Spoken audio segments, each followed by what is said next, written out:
Hi, it's Fias Tarot. Hello, Aquarius placement. So, the person on your mind reading, quick, short, love reading. Okay, so, ano bang meron? Check natin. For the rest of April. Okay, uy, may bumabalik akwa. Or may gustong magbalik. So, anyway.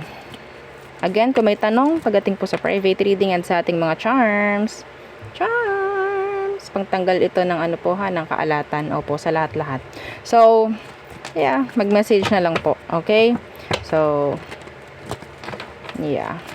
Again, sa mga interested dito sa bago nating Evil Eye Ring with horseshoe.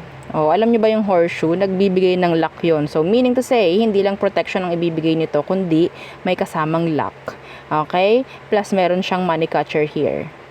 Yes, limited lang po ito ha. Opo, limited lang. Iniintay ko lang si manufacturer ko about dun sa aking old design. Okay?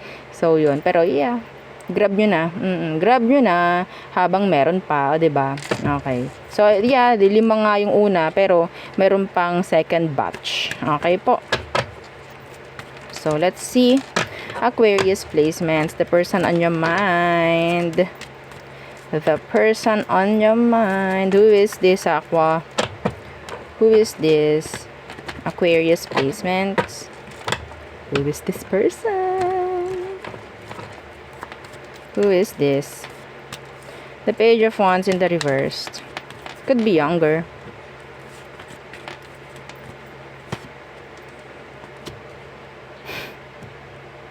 The Two of Pentacles. Hindi nito alam gusto nito. Some of them they're like entertaining other other connection, other people. Nag-entertain sila. Okay? Bata to or sabihin nating Aqua. They're a juggler. They're a juggler. Dalawa po. Dalawa kayo ng sa buhay ng taong to. Kung hindi man dalawa, tatlo. Juggler. Let's see. Ano bang emosyon nito talaga for you? Anong emosyon niya ngayon sa'yo, Aqua? 7 of Pentacles. Magulong utak nitong taong to. Sa tingin ko, naguguluhan to.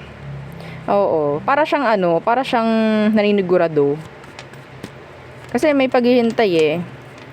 Okay? May pagtingin na siya ba talaga pwede or ito. Parang may ganyan. See? The Wheel of Fortune in reverse. Actually, ang pakikipag-connect po dito sa taong to is magbibigay ng hahawakan kanya ng kabigatan or pagbagal sa energy. Opo. If you are connecting, no, sa isang tao na alam mong merong iba, nahahawa ka. Opo, nahahawa ka sa sabihin nating mababang frequency na meron siya. Nakakasama ka sa agos, sa delay, sa postponed. Okay? Sa buhay niya. Imbes na ikaw is mag-grow, nahahawa ka dito. Opo, nahahawa ka. Okay. Hindi nga rin naman talaga sigurado tong taong to sa'yo eh. Hindi siya sigurado. It's like, meron ba akong patutunguhan dito sa taong to? Parang ganyan. Magulo utak nito, naiinis ako. Naiinis ako. Anong next action niya? May pagpili na ba? Juggler to ha. Okay, paasa to. Paasa po siya. So, next action niya. Okay, the Knight of Cups. And the Two of Swords in the reversed. The Emperor in reverse. Paasa to. Kunyari gagawa ng pagpili pero hindi. Being the Knight, pagdating sa pagpili, sa pagdedesisyon, I don't see knights na nagdedesisyon sila ng concrete. Lumabas pa to na naka-reverse si Emperor. Tingin nyo gagawa yan ng tama, gagawa yan ng concrete, solid decisions? Hindi. Hindi po. Siya pa ang masusunod dito. Kaya nga naghihintay ka. Kaya nga umaasa ka. 'Di ba? Aqua. Okay. Huwag kang mag-settle sa ganito. Huwag kang mag-settle. Bare minimum to. Sapat na ba sa'yo ang bare minimum? Di ba hindi? Tulad ng sweldo. Hindi tayo sapat sa bare minimum. Di ba? Gusto natin mataas. Real talk. Real talk. Oh. Sa pag-ibig, bakit kayo magsesettle? Sa bare minimum. This is just bare minimum. Real talk lang po Okay? Talagang minsan, nasasabi nating maraming TANGA pagdating sa pag-ibig. Opo. Pero wag nating laging sasabihin yan kasi meron tayong utak. Ha? Oo. Alam nyo bakit? Kayo naguguluhan. Because of your emotions. No? Sa pera, ano bang gumagana? 'Di ba utak? Kaya gusto natin maganda, maganda, maganda. Yes. Di po ba? Yan tayo Okay, so advice. Agad-agad, Diyos ko.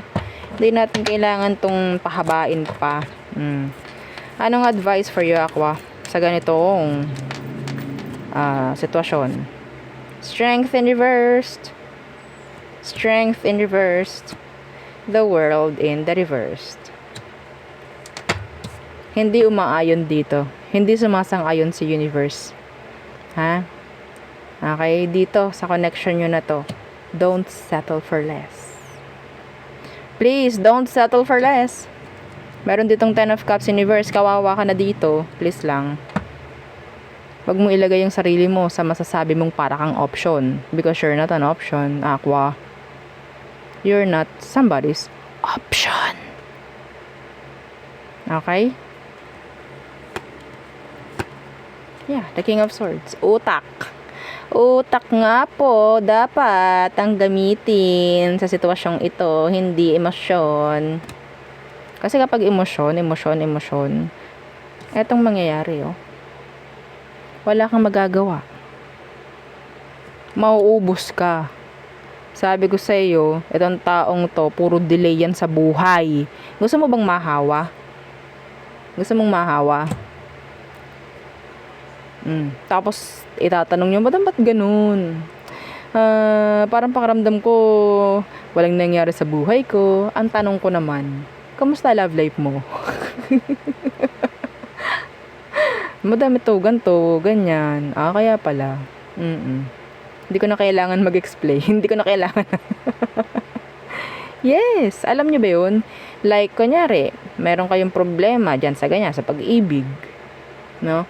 Hindi ibig sabihin, sa pag-ibig ka lang magkakaroon ng drama or ng problem. Damay-damay yan. Opo. Okay? Damay-damay po yan. Frequency ang ating